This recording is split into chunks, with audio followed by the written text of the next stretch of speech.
बिस्मिल्लाहिर्रहमानिर्रहीम। अस्सलामुअलैकुम नाजरीन, मैं हूँ उज़मा और आप देख रहे हैं आपका चैनल स्ट्रॉन्ग उज़मा। नाजरीन, दुआ ज़ारा केस इस टाइम हाई प्रोफाइल है, बल्कि पिछले 3.25 माह से ज़हीर की फैमिली पहले सामने नहीं आई थी, पहले उनका कोई इंटरव्यू नहीं हुआ, लेकिन अब अचानक प्रेस कॉन्फ्रेंस भी हो गई है और ये लोग सामने आए हैं। हम आज बात करते हैं, ज़हीर की वालदा मेरे साथ मौजूद है, उनसे कुछ क्वेश्चन हम पूछते हैं जो कि आप लोगों के सवालों के भी जवाब हैं, तो इंशाल्लाह ये हमें ज़रूर देंगी। अस्सलाम वालेकुम। वालेकुम सलाम। माँ जी कैसी हैं आप? ठीक है, आप सुन ठीक है। करम अल्लाह का। अच्छा, मुझे ये बताएं कि ज़हीर आपके कितना करीब है? वो इसलिए कि आपके हस्बैंड इस दुनिया में नहीं, तो मेरे ख्याल में सबसे छोटा बच्चा है आपका, और जो सबसे छोटा बच्चा और सबसे बड़ा बच्चा होता है वो बड़ा लाडला होता है, वो आपके बड़ा करीब होता है। ज़हीर की आपसे कितनी दोस्ती है? मेरे वास्ते सारे बच्चे हैं छोटे, बड़ा भी छोटा भी। ज़हीर भी बड़ा लाडा ना पाला है, शुक्र अल्हम्दुलिल्लाह। बड़ा है जो बच्चों वाला भी हो ही मेरे वास्ते। मैं भी उन्होंने मुँह काट रही होंगी, देख रही नहीं, गर्मी तो नहीं लग रही, ठीक है। अच्छा। मैं वालदा हूँ, बाप भी हूँ, माँ भी हूँ। मेरा मियाँ 6/11 फौत हुए, दिल का अटैक हुआ है 2011 हाँ जी, ऑन ड्यूटी। हाँ जी, ऑन ड्यूटी फौत हुए, दिल का अटैक। पंजाब यूनिवर्सिटी जॉब करते थे वीसी साहब के कंट्रोलर साहब के साथ। तो जो है बच्चे होते हैं ना, सारे जड़े ना बच्चे एक जैसे ही होते हैं, ठीक है। तो दुआ दा ना पहली बारी तुसी अपने कन्ना ना कदों सुनिया ज़हीर दे मुँह? कभी उन्हें जिक्र किया हो कि मेरी किसी कुड़ी ना दोस्ती है? 3-4 साल हो गए असी गेम के थ्रू माँ जी फ्रेंड बने हैं। 3 साल हुए ने, बच्चे गेम से ही रबता होता था, दोस्ती सी। तो कहना सी भी बच्ची है, मैं क्या सी भी बेटा उन पढ़ रहा है, आगे पढ़ेगा, ये पढ़े। कहता मैं किसी को पसंद करता हूँ।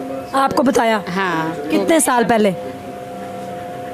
कुछ 6 माह पहला। अच्छा, ठीक है। तो उससे पहले कभी जिक्र नहीं हुआ? नहीं, कोई नहीं। खेल पढ़ और टाइम ही नहीं, पढ़ते थे बच्चे। अच्छा। पढ़ाई करने जाता, फिर जॉब पे चला जाता 2 घंटे, फिर घर में मोबाइल पे जो है जॉब करता था। क्या काम करता था? कितने को पैसे कमाता था? ऑनलाइन करता सी, कोई 60-70-80 हज़ार कमा लेता है बच्चा। अच्छा। आप भी गवर्नमेंट के एम्प्लॉय हैं? हाँ जी, मैं एम्प्लॉय हूँ जी। अच्छा, मुझे ये बताएं कि दुआ कराची से लाहौर अकेली आई है, आज भी आप इस हक पे हैं? हाँ जी, साहब कि वो अकेली आई है? अकेली आई। आप माशाल्लाह सोबर खतून हैं, जॉब भी करती हैं पंजाब यूनिवर्सिटी के अंदर। आपको लगता है कि 14 या 15 साल की बच्ची जो है, चले 16 साल भी लगा ले, वो कराची से अजनबी टैक्सी ड्राइवर के साथ लाहौर आ सकती है? काम करती हूँ, बच्चियाँ दुआ को जो माड़ियाँ ना बिल्कुल इस तू वो भी आ जाती, ठीक है। वो तो दुआ आ गई है ना, इस तू जड़ियाँ बिल्कुल माड़ियाँ वो भी आती हैं, बाहर बाहर मुल्कों से आती, ठीक है। दुआ तो फिर टैक्सी पे आई है ना, और जहाज़ों पे आ जाती। अच्छा, जब कितने बजे लाहौर पहुंची और आपसे कैसे रब्ता हुआ, फिर आपने क्या किया? आपका पहला रिएक्शन क्या था? दुआ 11:30 तकरीबन आई पंजाब यूनिवर्सिटी में। तो ज़हीर को फ़ोन किया, तो उसने दुआ ने फ़ोन किया। पहला फ़ोन शोन कोई नहीं करती थी। अच्छा। गेम पे ही उनका रब्ता होता था, गेम पे ही खेलते थे। तो दुआ से लाई ये पंजाब यूनिवर्सिटी से ने किसी से बात कराई। ज़हीरा का आपने क्या किया, क्यों आई? कहती मैं बस आ गई, तो मैं हटने वाली नहीं, वापस नहीं जाना, ठीक है। घर में थे आप लोग? नहीं, आप लोग उस टाइम में आई ना, फिर इधर से ले गए। नहीं, आप उस टाइम अपने घर पे थे? हाँ जी, घर। वो पंजाब यूनिवर्सिटी आई? हाँ जी। अच्छा, फिर? तो दुआ को मैं क्या बेटा आपने ये अच्छा काम नहीं किया जो आ गई हो जी। चल जी। दुआ फिर वापस नहीं गई, दुआ ने कोई नंबर नहीं बताया। तो मैं कोशिश करती नहीं मैं वापस भेजूँ, पे अच्छा काम नहीं है, मैं वापस भेज दूँ। तो दुआ ने नंबर घर का नहीं बताया, हम लोगों को कोई ड्रेस नहीं पता सी, ना कोई नंबर था। फिर बच्चे ने फिर भी असी क्या भी इन्हू वापस कैसे किस तरह गली। तो दुआ मेरे पाँव में डाल गई, दुआ रोने लग गई, मैं मामा घर नहीं जाऊँगी, मैं जाऊँगी तो मैनू मार देंगे, मैं वापस होने वाली नहीं हूँ, मैं ज़हीर से मोहब्बत करती हूँ, मैं नहीं जाऊँगी, ठीक है। अच्छा, मेरी गल सुनो, तुसी रिश्ता लैन गए सी कराची? हाँ जी। कौन कौन गया सा? हम पहले गए थे 3 लोग, चाचे के घर गए थे। ज़हीर का चाचा कराची रहता है? ज़हीर का नहीं, वो वालिद दा चाचा। अच्छा, वालिद दा चाचा। ओके, वालिद दा आगू चाचा मतरेया, ठीक है, ठीक है। वो उनके घर गए थे, रास्ते में दुआ का फ़ोन आया। दुआ कहती हमारे पास ना आना, मामा जो है ना बहुत गहरा, मामा कह रही भी रिश्ता नहीं देना, तो बोलेंगे तो मैं फोन आया दुआ का? फोन आया? हाँ जी, उसने आखा भी वो रिश्ते वास्ते राजी नहीं है। ਕਿੱਥੋਂ ਉਹਨੇ ਉਦੋਂ ਮੋਬਾਈਲ ਉਹਨੇ ਕਿੰਨੇ ਤੋਂ ਫੋਨ ਕੀਤਾ? ਨੰਬਰ ਨਹੀਂ ਤੁਹਾਡੇ ਕੋਲ ਸੀ? ਕਿਸੇ ਨੇ ਅੱਛਾ, ਤੁਸੀਂ ਫਿਰ ਕੀ ਕੀਤਾ? ਮੈਸੇਜ ਆਇਆ ਸੀ ਉਸका। ਅਸੀਂ ਆਖਾ ਵੀ ਹੁਣ ਅਸੀਂ ਜਾਤੇ ਹੈ, ਹੁਣ ਅਸੀਂ ਪਹੁੰਚੇ ਖਲੇ, ਅਸੀਂ ਜਾते हैं रिश्तेदारों के घर, जो अगर मान जावे तो बुला लेना, ना माने तो ना बुलाए, हम आ जाएंगे वापस। ठीक है, ਤੁਸੀਂ वापस आ गए। ਤੁਸੀਂ ਸਮਝਦਾਰ ਸੀ, ਅਗਰ ਇੱਕ ਬੱਚੀ ਫੋਨ ਕਰਦੀ ਪਈ ਉਹ ਵੀ ਪੰਜਾਬ ਤੋਂ ਲਹਿਦਾ ਹਟ ਕੇ ਸਿੰਧ 'ਚ, ਤੇ ਤੁਸੀਂ ਜ਼ਰੂਰੀ ਨਹੀਂ ਸਮਝਿਆ ਕਿ ਉਹਦੇ ਵਾਲਿदैन ਨਾਲ ਪਹਿਲਾਂ ਅਸੀਂ ਗੱਲ ਕਰੀਏ ਫਿਰ ਅਸੀਂ ਰਿਸ਼ਤਾ ਲੈ ਕੇ ਜਾਈਏ? ਤੁਸੀਂ नहीं ਡਾਇਰੈਕਟ गए सी ना वापस। ਨਹੀਂ, ਤੁਸੀਂ ਡਾਇਰੈਕਟ ਰਿਸ਼ਤਾ ਲੈ ਕੇ ਕਿਉਂ ਗਏ ਜਦੋਂ ਕਿ ਉਹਨਾਂ ਦੇ ਵਾਲਿदैन ਨਾਲ ਤੁਹਾਡੀ ਗੱਲਬਾਤ ਹੀ ਨਹੀਂ? ਇੱਕ ਬੱਚੀ ਦੇ ਕਹਿਣ ਤੇ घर बुलाया सी ना बच्ची ने, मैं स्वी करांगी आपको बुलाऊंगी घर में।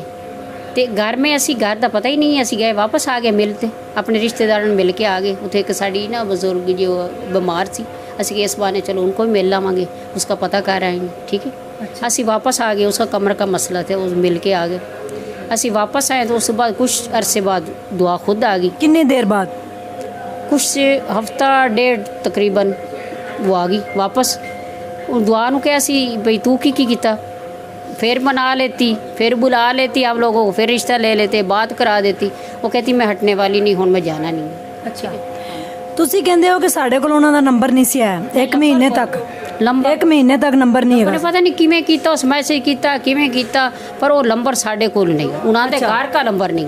ਅੱਛਾ, 7 ਦਿਨ ਬਾਅਦ ਉਹਦੇ ਵਾਲਿदैन ਰਮਜ਼ਾਨ ਟਰਾਂਸਮਿਸ਼ਨ ਚਾਹੁੰਦੇ ਨੇ, ਵਸੀਮ ਬਦਾਮੀ ਸਾਰਿਆਂ ਦੇ ਕੋਲ ਰਮਜ਼ਾਨ ਟਰਾਂਸਮਿਸ਼ਨ ਹੋਈ, ਉੱਥੇ ਉਹਨਾਂ ਨੇ ਨੰਬਰ ਚਲਾਇਆ ਕਿ ਇਹ ਨੰਬਰ ਹੈ, ਅਗਰ ਬੱਚੀ ਦੇ ਬਾਰੇ 'ਚ ਕਿਸੇ ਨੂੰ ਕੋਈ ਖਬਰ ਹੈ ਤਾਂ ਤੁਸੀਂ ਸਾਡੇ ਨਾਲ ਰਾਬਤਾ ਕਰੋ। ਤੁਸੀਂ ਉਹ ਰਮਜ਼ਾਨ ਟਰਾਂਸਮਿਸ਼ਨ ਨਹੀਂ ਦੇਖੀ ਜਿੱਥੇ ਉਹਦੀ ਮਾਂ ਰੋ ਰੋ ਕੇ ਪਾਗਲ ਹੋ ਗਈ ਸੀ? ਨਹੀਂ, ਕੋਈ ਨਹੀਂ, ਅਸੀਂ ਨਹੀਂ ਦੇਖੀ। ਤੁਸੀਂ ਘਰੋਂ ਕਿਉਂ ਚਲੇ ਗਏ? 1 ਮਹੀਨਾ ਤੁਸੀਂ ਗੈਪ ਕਿਉਂ ਰਹੇ? ਕੋਈ ਫੌਤਗੀ ਹੋਈ ਸੀ ਗਾਉਂ, ਅੱਛਾ, तो मैं फौतगी ते गई थी उन्होंने दिनों, तो मैं उधर गई है, उधर जनाजे थो तो फिर वापस आ गई।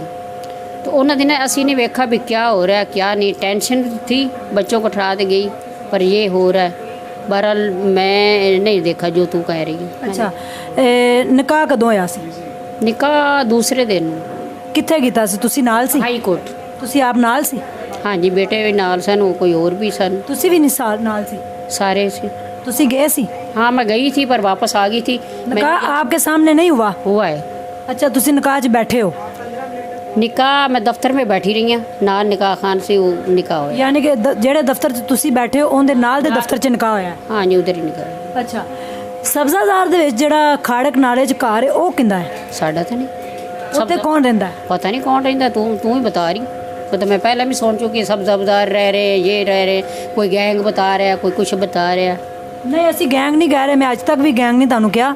ਅਸੀਂ ਇਹ ਕਹਿ ਰਹੇ ਹਾਂ ਕਿ ਦੇਖੋ ਤੁਸੀਂ ਸਮਝਦਾਰ ਸੀ, ਗਵਰਨਮੈਂਟ ਦੇ ਤੁਸੀਂ EMPLOYE ਹੋ, ਬੱਚੀ ਆ ਗਈ, ਤੁਹਾਨੂੰ ਚਾਹੀਦਾ ਨਹੀਂ ਸੀ ਕਿ ਵਾਲਿदैन ਦੇ ਨਾਲ ਤੁਸੀਂ ਪਹਿਲੇ ਜਦੋਂ ਰਿਸ਼ਤਾ ਲੈਣ ਤੁਸੀਂ ਕਰਾਚੀ ਜਾ ਸਕਦੇ ਸੀ।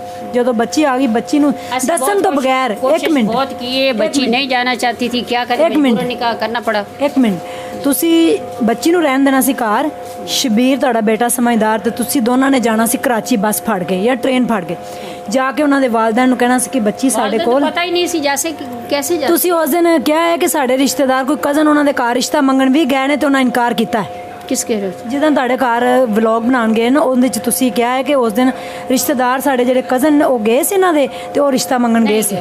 किसने कहा? ਤੁਸੀਂ ਆਪ ਕਿਹਾ ਵੀਡੀਓ ਦੇ ਅੰਦਰ। नहीं, ਅਸੀਂ ਰਿਸ਼ਤੇਦਾਰ ਦੇ ਘਰ ਗਏ हैं, रिश्ता मंगन तो नहीं गए। ਉਹ ਰਿਸ਼ਤੇਦਾਰ ਤੁਹਾਡੇ ਗਏ ਸੀ? वो गए थे जी। नहीं, वो किमें गए होने, उन्होंने तो पता ही नहीं उन्होंने। ਅੱਛਾ, ये तो एवं आखा जा रहा है उजमा। ਤੇ ਉਸ ਤੋਂ ਬਾਅਦ ਤੁਸੀਂ ਆ ਗਏ ਵਾਪਸ, ਫਿਰ ਉਸ ਤੋਂ ਬਾਅਦ ਹਫਤਾ ਬਾਅਦ ਆਈ। हफ्ता डेढ़ बाद वो ਤੁਹਾਨੂੰ ਚਾਹੀਦਾ ਨਹੀਂ ਸੀ ਉਹਦਾ ਬਾਪ ਇੰਨਾ ਮੀਡੀਆ ਤੇ ਆ ਰਿਹਾ, ਇੰਨਾ ਮੀਡੀਆ ਦਾ ਕੇਸ ਪ੍ਰੋਫਾਈਲ ਹੋ ਗਿਆ, ਤੁਸੀਂ ਵੀ ਆਓ।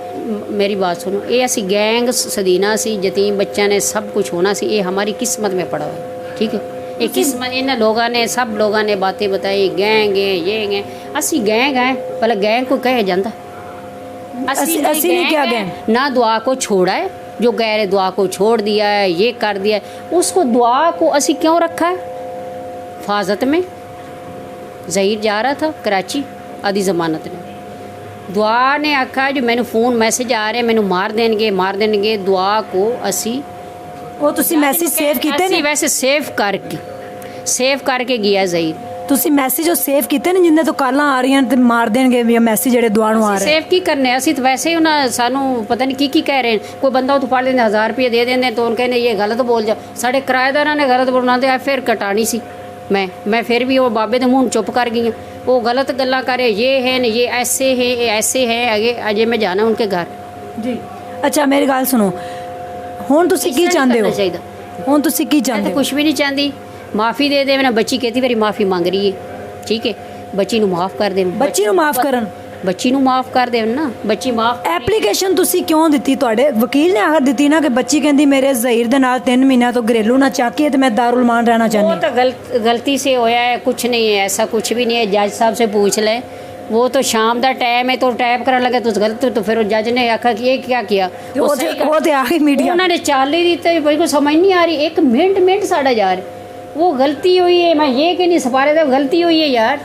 नहीं तो वो जड़ा कहंदी दाता साहब में रही नहीं रही दाता साहब किसी के घर च जेड़े कहंदी मैं रही ओ खुदा के लिए माफ कर दो यार मां जी एप्लीकेशन दे उत्ते लिखिया है एप्लीकेशन की दाता साहब रही हां एप्लीकेशन दाता साहब वो सलाम मन्ने न उसने मैं अपने सलाम पर दाता साहब आज तक उस पाँव नहीं रखा ये दाता साहब दे घर दे सॉरी दाता साहब दरबार दे कोई घर है कोल ओथे रही एक रात तो नहीं ओथे नहीं अच्छा ऐसी बच्ची को बुलाया नहीं बच्ची ने अच्छी जगह पे रख मेरी गल सुनो तुसी भी ठीक हो मैं भी ठीक हाँ काजमी भाई भी ठीक है सारा मीडिया ठीक है ये कौन कह रहे हैं सब्जा बाजार रखा है जो दाता साहब ने नाल रखा है जेडी उनकी दरखास्त है ना ये पता है दरबार ऐसे छोड़ लेता है दरखास्त के उत्ते लिखा है कि मेरे शोहर के साथ मेरी घरेलू नचाकी है मैं उसके साथ नहीं रहना चाहती तू चुप कर इंज कर कराची जाई जी दुआ से जा एठनू लवी साडा छाड़ नहीं दुआ ना तो इंटरव्यू दुआ से सारे जितने बंदे जा ले लो अगर 80 सच्चे कि दुआ सच दुआ से सारे जो लो मीडिया सारे जो ठीक है मेरी गल सुनो दुआ ਤੁਹਾਨੂੰ ਹੱਕ ਸੱਚ ਉਹੀ ਬਤਾਏਗੀ ਠੀਕ ਹੈ ਉਹ ਕਹਿੰਦੇ ਬਣੇ ਕਿ ਇਹਨਾਂ ਨੇ ਅਗਵਾ ਕੀਤਾ ਹੈ ਤੁਸੀਂ ਕਹਿੰਦੇ ਪਏ ਜੇ ਇੱਕ ਲਵ ਮੈਰਿਜ ਹੈ ਹਾਂਜੀ ਲਵ ਅਸੀਂ ਵੀ ਸਹੀ ਹਾਂ ਤੁਸੀਂ ਵੀ ਸਹੀ ਹੋ ਕਾਜ਼ਮੀ ਭਾਈ ਵੀ ਠੀਕ ਨੇ सब बाजार रखा गया दाता साहब के साथ दाता साहब ਦਾ ਨਾਂ ਤੇ ਲਓ दाता साहब ਦਾ ਨਾਂ ਵੀ ਨਾ ਲਓ ਤੁਸੀਂ ਇੱਥੇ ਬੈਠੇ दाता साहब ਦੇ ਘਰ ਦੇ ਕੋਲ ਉਹ दाता साहब ਦਾ ਘਰ ਹੀ ਇਹ ਸਾਰਾ ਘਰ ਹੈ ਲਾਹੌਰ दाता साहब है मेरी गल सुनो माँ जी मैं ही कहनी पी हाँ तुसी भी सच्चे हो काजमी भाई भी सच्चे ने मीडिया भी सच्चा है असी भी सच्चे हैं ते इदारे गलत ने जिन्होंने चाइल्ड प्रोटेक्शन अंदर क्यों रखा फिर असी आप रखा है बच्ची को खुद ही रखा है हिफाजत वास्ते 8-10 दिन वास्ते रखा है वापस ले लेनी सी उनको मौका मिल गया वो कराची में बुला रहे तो हुण तुसी बच्ची वापस लैनी है या तुसी सुलह करनी है असी बच्ची भी वापस लैनी है सुलह भी कर लेनी है अगर बच्ची हुण ना आवे वापस फिर बच्ची किवें हो सकता बच्ची ने आना ही आना ये ਤੁਹਾਨੂੰ ਯਕੀਨ ਹੈ ਕਿ ਬੱਚੀ ਵਾਪਸ ਆਏਗੀ ਵਾਪਸ ਆਏਗੀ ਇਨਸ਼ਾਅੱਲਾ ਅੱਛਾ ਹਾਂ ਕਾਜ਼ਮੀ ਭਾਈ ਨੂੰ ਕੋਈ ਪੈਗਾਮ ਦੇਣਾ ਚਾਹੁੰਦੇ ਹੋ ਅੱਛਾ ਤੁਹਾਡੇ ਬੱਚੇ ਗਏ ਨੇ ਮੇਰੀ ਗੱਲ ਸੁਣ ਤੁਸੀਂ ਇੱਕ ਮਾਂ ਹੋ ਮੈਂ ਵੀ ਇੱਕ ਮਾਂ ਤੁਹਾਡੇ ਬੱਚੇ ਹਫਤਾ ਹੋ ਗਿਆ ਕਰਾਚੀ ਨੇ ਹਾਂਜੀ ਤੁਸੀਂ ਰੋ ਪਏ ਹੋ ਲੋਕ ਵੀ ਰੋ ਪਏ ਨੇ ਕਿ ਮਾਂ ਜੀ ਪਤਾ ਨਹੀਂ ਕਿਉਂ ਇਤਨਾ ਰੋ ਰਹੀ ਹੈ ਉਹ ਫਲਾਂ ਠੀਕ ਹੈ ਤੁਸੀਂ ਬੱਚਿਆਂ ਨੂੰ ਲੈ ਕੇ ਪ੍ਰੈਸ ਕਾਨਫਰੰਸ ਕੀ ਕੀਤੀ ਮੇਰੀ ਗੱਲ ਸੁਣ ਉਹਨਾਂ ਦੀ ਬੱਚੀ ਸਵਾ 1 ਮਿੰਟ ਸਵਾ 3 ਮਹੀਨੇ ਹੋ ਗਏ ਉਹਨਾਂ ਦੀ ਬੱਚੀ ਉਹਨਾਂ ਦੀ ਮਾਂ ਕਿੰਨਾ ਰੋਈ ਪਿਓ ਕਿੰਨਾ ਰੋਇਆ ਤੁਹਾਨੂੰ ਉਹਨਾਂ ਦੇ ਤਰਸ ਨਹੀਂ ਆਇਆ ਤਰਸ ਆਇਆ ਹੈ ਮੈਨੂੰ ਵੀ ਤਰਸ ਆਇਆ ਉਹਨਾਂ ਨੂੰ ਵੀ ਤਕਲੀਫ ਹੋਈ ਸਾਨੂੰ ਵੀ ਤਕਲੀਫ ਹੋਈ ਹੈ ਇਹ ਮਾਮਲਾ ਦੋਵਾਂ ਘਰਾਂ ਦਾ ਖਰਾਬ ਹੋਇਆ मैं ये कहूँगी जो बच्ची ने कई बारी माफ़ी मांग ली है दिन दीवार वाले दे माफ़ी मंगी ईद छोटी ते बड़ी से माफ़ी मांग रही है कि मैनू माफ़ कर दें पापा माफ़ कर दें तो पापा को माफ़ करना चाहिए मामा को मर तरस करने गलती ये हो गई है बच्चों से तो माफ़ कर दें यही कहांगे ਤੁਸੀਂ ਅੱਜ ਵੀ ਕਾਇਮ ਹੋ ਕਿ ਦੁਆ ਜ਼ਰਾ ਕੱਲੀ ਆਈ ਹੈ ਤੁਸੀਂ ਨਹੀਂ ਲੈ ਕੇ ਆਏ ਹੋ ਰਿਸ਼ਤਾ ਤੁਸੀਂ ਲੈ ਕੇ ਗਏ ਸੀ ਮਹਿੰਦੀ ਨੂੰ ਪਹਿਲੇ ਸਾਰਾ ਕੁਝ ਪਤਾ ਹੈ ਮਹਿੰਦੀ ਕਾਜ਼ਮੀ ਭਾਈ ਨੂੰ ਸਾਰਾ ਕੁਝ ਪਤਾ ਹੈ ਦੁਆ ਦੀ ਯਾਨੀ ਕਿ 3 ਸਾਲ ਪਹਿਲਾਂ ਦੀ ਉਹਨਾਂ ਦੀ ਸਾਰੀ ਚੈਟ ਹਰ ਚੀਜ਼ ਪਤਾ ਹੈ कोई बात नहीं नहीं पता नहीं पता उन्होंने यही पता जो अगवा हुई ਪਹਿਲਾਂ ਉਹਨਾਂ ਨੂੰ ਕੁਝ ਪਤਾ ਨਹੀਂ ਸੀ ਕਿ ਜ਼ਹੀਰ ਦਾ ਕੋਈ ਤਲਕ ਹੈ ਵੇ ਜਾਂ ਗੱਲਾਂ ਕਰਦੇ ਜਾਂ ਨਹੀਂ ਪਤਾ ਜਿਵੇਂ ਉਹ ਗੈਂਗ ਕਹਿ ਰਹੇ ਉਹੀ ਕਹਿ ਰਹੇ ਨੇ ਵੀ ਇਹ ਅਗਵਾ ਹੋਈ ਹੈ ਦੁਆ खुद ही आई है दुआ आदि मर्जी से आई है मर्जी से शादी की है ਤੁਸੀਂ ਹੁਣ ਕਿਉਂ ਮੀਡੀਆ ਤੇ ਆਏ ਹੋ ਸਵਾ 3 ਮਹੀਨੇ ਪਹਿਲਾਂ ਕਿਉਂ ਨਹੀਂ ਆਏ ਤੁਸੀਂ ਕਿਉਂ ਵਾਵੈਲਾ ਨਹੀਂ ਮਚਾਇਆ कदे मैं भावलपुर कदे मैं सुप्रीम कोर्ट कदे मैं इधर कदे मैं ड्यूटी पे ठीक है बंदे छुट्टी पे थे मैं ड्यूटी पे भी जाती हूँ मैं हर फौत की ते हर जगह ते मैं जाती मैं मसरूफ हाँ सानू ये नहीं पता सी मीडिया तो आवांगे तो सानू फायदा होगा असी मीडिया पे नहीं जाएंगे सानू बुरा होगा सानू इस ना असी कभी काम किए इहो जे ते न करन वाले ना असी गैंग है ना गैंगां चो मैं ये बताऊँ ਕੀ ਪੈਗਾਮ ਦੇਣਾ ਚਾਹੋਗੇ मैं की पैगाम देवां 10 मिनट ਜੋ ਤੁਹਾਡਾ ਦਿਲ ਕਰਦਾ ਦਿਓ नहीं, ये आप बगरारे या दाता साहब दे देखो, माँ जी। सब्ज़ा बाजार थी, कोई कहता ज़हीर ने छोड़ दिया है, ये क्या है मसला? ਜਿਹੜੀ ਦਰਖਾਸਤ ਜਮਾ ਹੋਈ ਹੈ ਨਾ ਅਸੀਂ ਉਹ ਦਰਖਾਸਤ ਨੂੰ ਵੇਖ ਕੇ थोड़ी सी गलती हो गई है, हाँ। वो टैप दो दरखास्त सही है, ਲੇਕਿਨ ਉਹ ਗਲਤ ਹੋ ਗਈ नहीं गलत हुई, सही है वो वैसे टाइप करेंगे सही उन्हें दोबारा सही की थी। ਚਲੋ उससे पहले ਠੀਕ 2 मिनट ਕੋਈ ਪੈਗਾਮ ਹੈ ਕੋਈ ਪੈਗਾਮ ਨਹੀਂ ਤੁਹਾਡਾ वो कोई दरखास्त गलत नहीं है सही है दरखास्त। मैं पैगाम देना चाहिए ना ज़हीर छोड़ता है ना दुआ छोड़ेगी, ज़हीर दुआ की मोहब्बत है तो माफ़ कर दे। ਅੱਛਾ ਮੇਰੀ ਗੱਲ ਸੁਣੋ ਤੁਸੀਂ ਮਾਸ਼ਾਅੱਲਾ ਇੰਨੀ ਉਮਰ ਗੁਜ਼ਾਰੀ ਹੈ ਹਾਂਜੀ। ਤੁਹਾਨੂੰ ਲੱਗਦਾ ਬੱਚੀ ਕਿੰਨੇ ਸਾਲ ਦੀ ਤੁਸੀਂ ਇਮਾਨੀ ਕੁਰਾਨੀ ਦੱਸੋ 16-17 साल दी बच्ची ਆਪਾਂ है। ਇਹ ਨਹੀਂ ਕਹਿੰਦੇ ਕਿ 4 ਅਸੀਂ साल तो ਮੈਡੀਕਲ ਤੇ ਨਹੀਂ ਜਾਂਦੇ नहीं, ਅਸੀਂ मैं ਮੈਡੀਕਲ ਤੇ सही ਨਹੀਂ कह रही ਜਾਂਦੇ हां, मैं लड़कियों च रहनी है, मैंने पता है बच्ची इस तू माड़ियां जड़ियां ना उन्हां दी भी उम्र इतनी है। ਮਾੜੀ ਦੀ ਤੇ ਆਪਾਂ ਗੱਲ ਹੀ ਨਹੀਂ ਕਰ ਰਹੇ ਉਹ ਤੇ ਮੈਂ ਵੀ ਕਮਜ਼ੋਰ ਹਾਂ ਮੈਂ ਕਹਾਂ 20 ਸਾਲ ਦੀ ਤੇ ਮੈਂ ਹੈ ਵਾਂ नहीं ये मैं आपकी तो बात नहीं कर रही, मैं बच्ची की बात कर रही हूँ। ਬੱਚੀ ਕਿੰਨੇ ਸਾਲ ਦੀ ਲੱਗਦੀ ਤੁਹਾਨੂੰ बच्ची 16-17 साल दी। ਜੋ ਉਹਨਾਂ ਨੇ ਕਹਿਤਾ ਤੁਸੀਂ ਉਹਦੇ ਤੇ ਕਾਇਮ हाँ जी 16-17 ਉਹਨਾਂ साल ਨਾਦਰਾ ਦਾ ਸਰਟੀਫਿਕੇਟ ਖਤਮ ਹੈ 4 साल बालग है बच्ची। ਉਹ ਤੇ ਅੱਜ ਕੱਲ 9 ਸਾਲ ਦੀ ਬੱਚੀ ਵੀ ਬਾਲਗ ਹੋ ਜਾਂਦੀ ਹੈ ਫਰਜ਼ ਕਰੋ नहीं वो बालग तो नहीं है ना? तो बालग है 5वां साल चढ़ रहा है उस बच्ची ਜਿਹੜੀ ਨੇ ਸ਼ਾਦੀ ਕੀਤੀ ਹੈ ਕੋਈ ਗੁਨਾਹ ਨਹੀਂ ਕੀਤਾ ਅਗਰ ਉਹ ਗਲਤੀ ਹੋ ਵੀ ਗਈ ਉਹਨਾਂ ਨੂੰ ਵੀ ਤਕਲੀਫ ਹੋਈ ਸਾਨੂੰ ਵੀ ਤਕਲੀਫ ਹੋਈ ਹੈ। मसला ये जो मामले सही होने चाहिए दोनों घरों के जी और बच्ची को माफ़ कर दें क्या है। जी नाजरीन आपने माँ जी की गुफ्तगू सुनी है कि वो यही कह रहे हैं कि गलती हुई है बच्ची से और बच्ची को माफ़ कर दें और दुआ ज़ारा कह रहे हैं कि वापस भी आएगी हमारे पास और केस हमने लड़ना ज़रूर है और बच्ची को वापस लेके आना। वो एक दरख्वास्त में गलती हुई है कि हमने इस तरह लिख दिया है, हमने खुद उसको चाइल्ड प्रोटेक्शन में भेजा है, बच्ची खुद नहीं गई। कह रहे हैं जज से पूछ लें, फैसला जो है इसका कोर्ट करेगा, क्या फ़ैसला आता है। हम नहीं चाहते किसी भी पार्टी के साथ कोई ज़्यादती हो, अगर अगवा हुई है तो उसका केस बनेगा, अगर नहीं हुई तो केस इनके हक़ में जाएगा। थैंक यू सो मच, अपना ढेर सारा ख्याल रखिएगा, दुआओं में याद रखिएगा। अल्लाह हाफ़िज़।